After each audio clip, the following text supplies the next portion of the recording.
Phil Keller here, 11-year teacher at Huntington Park High School, and UTLA co-chair there, and school site council member there for what, 2 years. So here I am about to report the bombshell that's been dropped on us. Now, it's important to remember that this is the actual, recommendation that's being made by the superintendent, Mr. Cortines. It's got to be voted on by the school board, and that will happen on Tuesday, April 12th. But this is his recommendation, and lately the board has not always gone along with Cortines' recommendation. But the recommendation is interesting, so I thought I'd do it quickly by video rather than write it all out. All right. Here are his next steps at the end of his document, which is Board of Education Report number 258-10/11. All right, here's what he says. Huntington Park High School is going to be placed in the 3rd round of public school choice. That's his recommendation. We don't know for sure that's going to happen, but that's what he's recommending. It's going to be open to all stakeholders, or that's what he says. And they'll have letters of intent, and new proposals will be submitted by October 14th of this year. So we get to go through the whole rigmarole again. Gee, isn't that fun?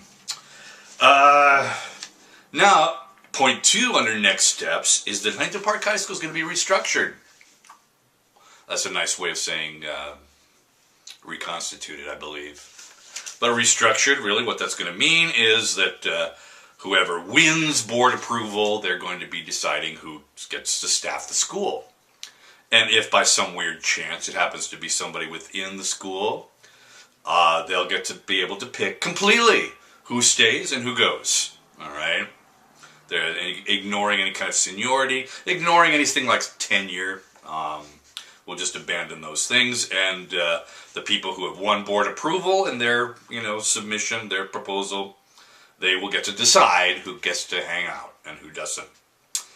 All right, another interesting point here is that beginning in 2011, 2012, that's July. We're talking about July. Here we are in April, May, June, July, real quick, July 1st. That's the beginning of the new school year for us because we're on the track system. There's going to be a 9th grade academy. I guess Mr. Cortines liked that idea. However, he's giving it to John C. He's John C. Bless your heart, John. You get this whole responsibility here to yourself. You're going to set up a 9th grade academy that's going to have great rigor attached to it. You're also supposed to study the models of Gardena High School and Reseda High School and engage Mr. Walter Flores, I'm not sure who that is, in the development of this academy. But you got, like 2 months to do this if this passes, if the board passes it. 2 months to develop a 9th grade academy. And it's going to, have autonomies in governance, staffing, curriculum, calendar, and budget. So it's going to have autonomy, all right? But it's interesting because later on he wants all the other administrative teams, and I think he's referring to these other quote-unquote small schools that are sort of semi-established there, meaning Libra and the School of Social Justice, I think. He wants them all to come together and develop a kind of some sort of a, what does he call it? Joint collaborative, some sort of a campus council that meets monthly, all right? And they'll develop professional development on themselves and a plan to share resources. Here's another interesting thing, point 4, under his next steps. Ms. Rosas and also Ms. LaGrossa are supposed to co-develop a plan that includes, get this, put this in quotation marks here, corrective action steps for the 2011-2012 school year. What could that mean? Corrective action steps. We're bad boys and girls, and we need to be corrected, apparently. All right, and they're going to work with somebody named Cynthia Lim from the Office of Data and Accountability. Develop measurable leading and lagging benchmarks that the school must achieve throughout the school year. All right, by June 1st, the team will meet with the superintendent. I believe on June 1st, that's still going to be Mr. Cortines. So he must have his hand in this. Very aggressive of you. All right, and so if they need to, they're going to revise this plan that's good, this corrective plan that Ms. Rosa and Miss LaGrossa are going to be developing for the rest of us. Okay, so I guess then we're going to be under Public School Choice 3.0. Everybody's supposed to come together and develop a new letter of intent and new proposals for October 14th. That'll be the next deadline. And of course, at this point, it's going to be open up to other sources, people from outside of the campus. See, that was the big thing about 2.5. I think they got surprised by that. There were no charter organizations or outside groups that offered proposals for 2.5, this special public school choice thing created by Ms. Flores, just for Huntington Park High School.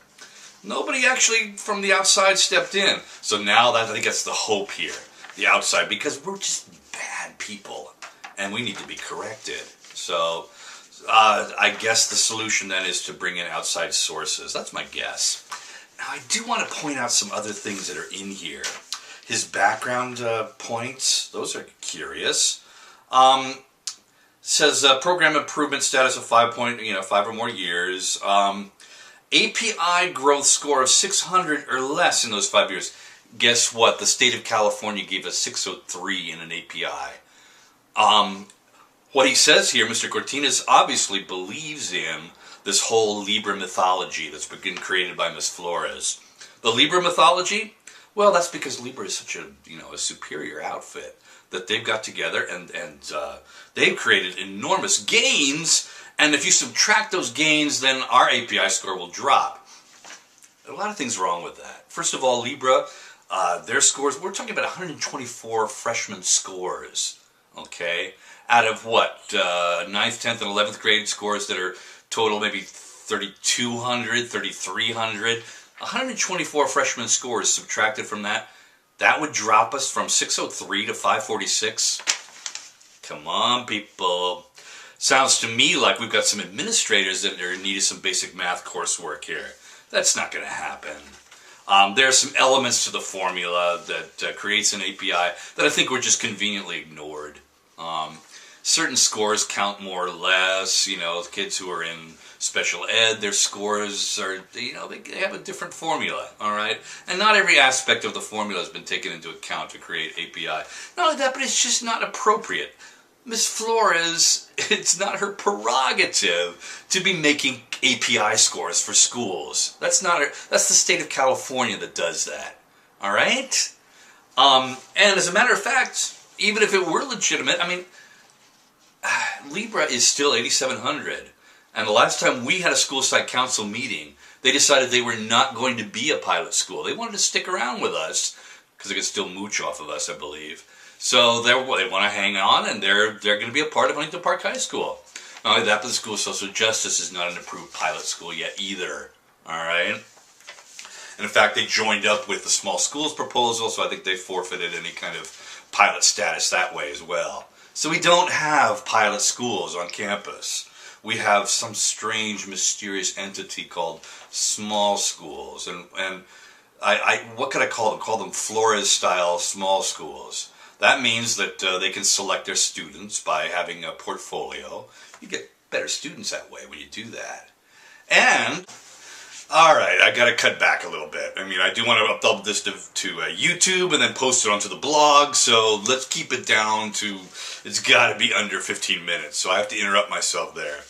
But the point is, Flores-styles, small schools, there's, they get to be a part of a larger school when it's convenient for them, and when it's not convenient for them, they can be judged as independent entities, all right? So when it comes to budget matters, why, they can, pull budget stuff away from the larger school, and they get all kinds of special privileges that the other people in the larger school don't enjoy. And that's the point of that. But I need to cut back a little bit, okay? Let's go back to some of the background material. It's interesting because Mr. Cortines has criticisms for each one of the proposals that have been made. And it's interesting to take a look at them because he repeats a lot of things in these criticisms. All right? This is interesting. Roman numeral 2 for each one. Huntington Park High School does not have a track record of success, and there is a lack of evidence that there's a sense of urgency to improve the educational outcome of the students in this community. I don't know where he makes that judgment from. while the academic performance has increased API has increased 60 points over the last 5 years. That's significant. How many charter schools can say that? Or can they really make any claims that are greater than that? Not very many. Not Green Dot. Okay, not some others. Unless, of course, they involve themselves in some cheating, like Crescendo did, and we're all aware of that one. But, of course, they're not held to the same accountability measures, though, are they? All right, 60 points in the last 5 years, the proficiency rates remain low. So you want us to work miracles. Is that what it is? There's this, and also he criticizes us because the advisory vote, there wasn't much participation in the advisory vote. And that's our fault, I guess. I don't know. Should we have gone on the door like, missionaries or something and said, please come and vote in the advisory vote? And I guess because we didn't do that, it's our fault. Is that what you're thinking? I'm not sure. Another thing that's really interesting is there's all this talk over and over and over again about, the whole scheme of instruction. The instruction plan. Okay, well, what do you mean, Mr. Cortines? And I made this criticism before. Like, what is it? Are we teaching things in the wrong order? Is there something wrong with our tonal inflection in class? Tell us what kind of instructional plan are you looking for, really? Okay. And there's another really interesting line that occurs in his background section. These are supposed to be the overall guidelines for developing recommendations. These are things we're supposed to be looking for. Point 2 is really interesting. Here it says proposals are supposed to demonstrate a proven track record of success with students of similar demographics. Oh, I didn't know demographics are supposed to be considered in this at all. Anytime I've pointed out demographics, and I do believe that's the key here to understanding why certain schools perform, less than other schools do. Let's face it, if you wake up in the morning, you haven't had a decent breakfast, your parents are fighting, you've got all kinds of financial worries, that are trickling down from other family members. There's war in your streets, there's gunfire, there are drunken parties going on all night. Those kind of things do affect academic performance. And last time I checked, that wasn't my fault, or any of the other teachers at Huntington Park High School, or any other of the schools in South Central Los Angeles. Last time I checked, that wasn't our fault, Mr. Cortines. All right? So, but it's interesting to note that in your background here, you're mentioning demographics. Students of similar demographics. Of course, I hope that you don't mean that, I know you don't. You couldn't possibly mean that students of Hispanic origin or Mexican-American ethnicity are somehow inferior. Oh my goodness. I'll tell you what, Mr. Cortines, I don't believe that at all, all right? I don't believe they're inferior at all, and I get tired of people trying to treat them as though they are, as though there has to be some sort of special trick to the instructions that are given to them. All right, I give pretty good instructions in class, all right? And if people want to pay attention to those, and sometimes people can't because there are other things getting in the way, okay? But when students pay attention, they'll learn. I guarantee you they will. Not only that, but some of your criticisms from other schools have been things like, well, instruction ends during the last 15 minutes. You can't talk at high school kids for a whole hour, or even now under this block schedule for an hour and a half. That doesn't work, Mr. Cortines. And anybody with a modicum of knowledge in instruction, in pedagogy, would know that. You can't talk at kids for an hour, all right? They have to be engaged. They have to be involved, all right? So to criticize, teachers because they're not speaking for the last 15 minutes, I don't do that either. They're supposed to be working on classwork/homework. If they have questions, they can come and talk to me about it. But they're supposed to be working on something during the last, maybe even the last half an hour of class. They've been given the instructions that they need, and now they have to engage themselves. Anybody knows that, or they ought to. All right, so here we are. And you know what? This whole business about all the proposal submissions that they come from, let's see, there's little to no clear evidence that the plan will be successfully implemented. Huntington Park High School does not have a track record of success. So in other words, you're saying that any proposals that are submitted by Huntington Park High School teachers or staff members within the school are going to be automatically rejected. It's a cry for people from the outside. Bring in the charters. Bring in the charters. Yeah, well, we're all aware of the studies that have been done, in particular the one by Stanford University. Charters don't make much of a difference, or any difference, really. They perform about the same. There's no magic bullet here, all right? And especially, there's going to be no magic bullet when you've already chopped our budget. And you're riffing, reducing our staff by 40. We're getting rid of 40 teachers, all right, who've been with us. Some of these are the younger ones, some of the more enthusiastic ones, and I guess we're going to inherit some from other places in the district. But you're getting rid of 40 of our teachers, you're chopping our budget up, but yet you're going to hold us to all these great standards of accountability. Please. Oh, gee. All right. Unlikely that the instructional program will lead to improved academic outcomes for students. All right. You know what? For whatever reason, when the students want to perform academically, they will. And if they don't want to perform academically, they won't. And if they don't want to, chances are they really don't see the need to. They won't see that until later on. All right. I think I've said enough.